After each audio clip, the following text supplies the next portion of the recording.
The morning show today being brought to you by Vermeulen's. Earlier we were talking about 100-year companies. Vermeulen's is fast approaching that.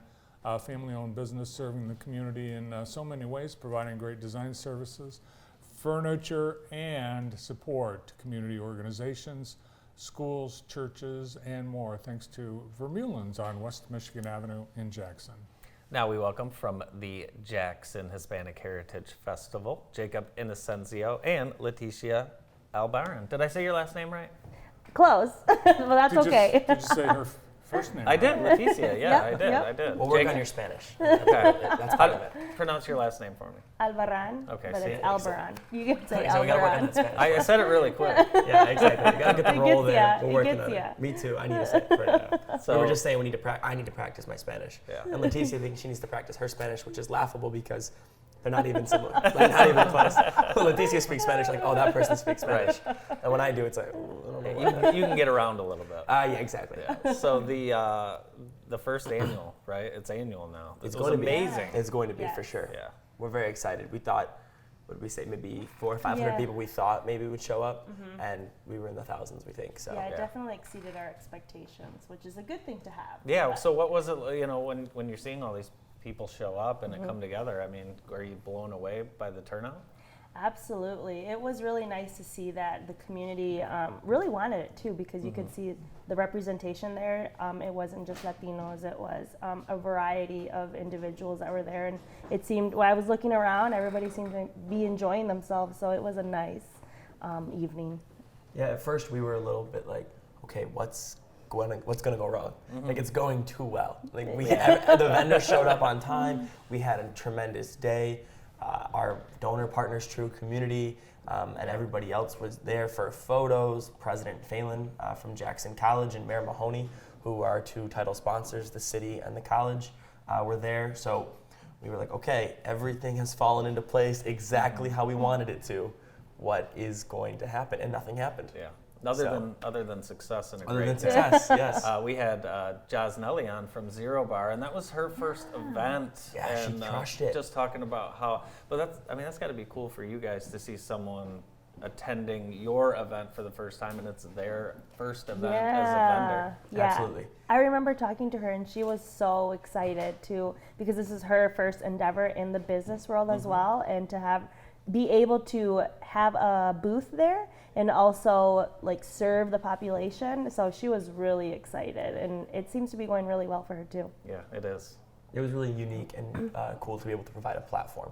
Some of Right. our more prominent Hispanic businesses like Ishkanul that people might recognize were there, but there were also many first-time or beginning food vendors who had this opportunity not just only to bring their food to their own community, but to provide a more unique understanding of Hispanic food and cuisine across multiple countries, which was something Leticia worked really hard on, to have representation beyond just Mexican food.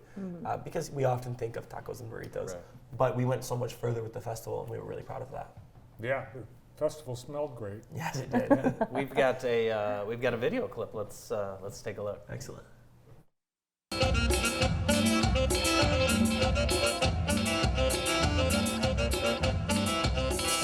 Hagan una rueda, Juana, porque ya empezó a bailar. Esa morena cubana no va a hacer hasta sudar. Baila este ritmo con la pura sabrosura. Mueve que tengas que es candela de la pura. Porque bailando tú eres reina donde quiera. Con esa grasa con que mueves tus caderas.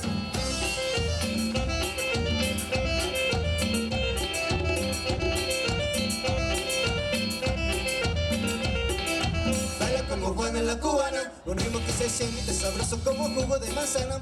Baila como Juana la cubana, para bailar a Juana me quedo hasta las 6 de la mañana. Baila como Juana la cubana, para seguir el ritmo se tiene que mover igual que Juana. Baila como Juana la cubana, para yo bailar a Juana me quedo hasta las 6 de la mañana. Baila como Juana la cubana.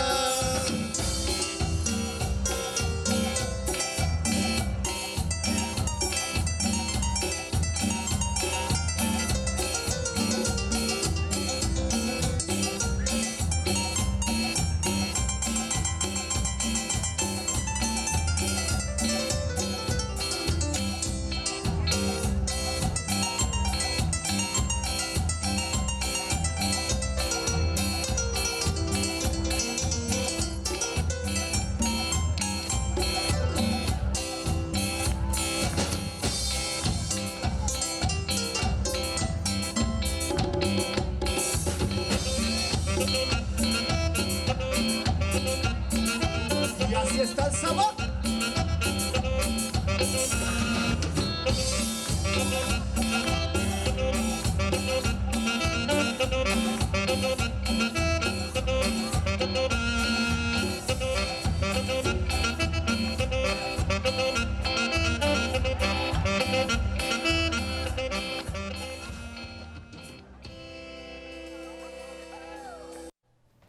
Yeah, it sounded great, smelled great, looked great. It was, I think, really cool. I talked to a few of our community's Hispanic residents who felt finally this community is recognizing the community and the contributions of the community.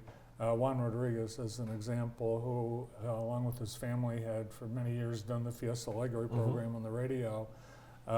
He's always felt, like, well, where's the celebration of our heritage? And he was really proud that this was done and done in such a fine way that first class all the way around. Yeah, but Leticia worked super hard. I mean, Yeah. but this was very much her brainchild and organization expertise. I'm more like, hey, let's try this, and she's like, okay, let me put it in the spreadsheet. How long did it take to plan, like start to finish? Did you like let's About 10 weeks. That's what I was. It's insane. Yeah, it was, We're gonna start sooner next Okay. year. yeah. A lot of people came to us and said, how do we get more involved? We Right. would like to sponsor, we'd like to support. And that was a blessing. Yeah. But we didn't have our tell them, we didn't ask you because we didn't have time. Yeah. And so next year it'll be bigger, certainly. I think we're Yeah. gonna market it differently and better. We know people want to come back. I think our reach will go further across the state.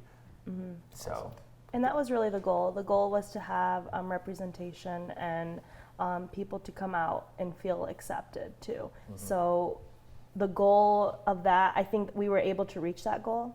And for what is to come too, I think there's many other goals and many other individuals around central lower Michigan that would like to come too, because there's only a few in the state of Michigan that have Hispanic Heritage Festivals. Yeah, I was gonna say. I assume Detroit has a Hispanic Heritage Festival, but what are other communities doing anything like we've done? I know Grand Rapids had theirs 1 week before or after ours. Grand Haven also had theirs a few weeks after ours too. So they're starting to come up slowly, Yeah. but it would be good to, be that kind of like pillar and, Sure, and sure. have people come around from Yeah, all we around really the have. state. In fact, Juan Rodriguez reminded me that years ago our community had it was called Ethnic Festival at Jackson Crossing, and the whole place was filled with booths, and it was really a lot of Hispanic and Latin American cuisine and culture that was part of that. But since that went away, this is the first. many people have come up to me and asked, would you guys consider doing it for other cultures? And I'm like, well, I don't know if that's our role. But we have a predominant Polish community here. Yep. We have a Pakistani community here. We have an Asian Pacific Islander community here. We have an Indian community here. So there's lots of small enclaves that you don't always see if you're not looking for and you don't reach out to celebrate. So it might be worth exploring an ethnic festival. We're not going to take that on. Yeah. but it would be a really interesting thing to explore in Jackson and really celebrate our unique heritages and histories. So plans are already in place for year number 2. Oh, absolutely. Yes, Yeah, we are. We're very much looking forward to it, and there's going to be bigger and better, probably a lot longer. The band ended up staying an hour and a half longer because nobody wanted to go home. That's cool. So that's a great problem to have. It's awesome. Yeah, it was a great event, and it was just fun to see downtown. Yeah, we had people tell us this is our first time being downtown. We've lived in Jackson for 20 years, years. Yeah. and we've never been downtown. Every like event this. will bring someone that Someone has new. not been down, no matter what the event is. So anytime we can, like you said, exposing people to new culture or new areas of the city is great. Yeah. It's awesome. I'm pretty lucky and blessed this year. All the events and festivals have had gorgeous weather. Beautiful weather. Yeah. Yeah, that was Definitely. something we couldn't order. We're like, oh, okay, keep it. That's what keeps me from planning an event. Yeah. Is the potential of rain. So I don't have thick enough skin to handle that. Yeah, it's kept us up at night a little bit, but For we got lucky. It's awesome. Thanks for putting it on. Thanks for coming in. Yeah, of course. Thank Thanks for you. having Thank you us. both. Jacob Inosencio and Leticia Albarran with us from the Jackson Hispanic Heritage Festival. More of the morning show in just a couple minutes.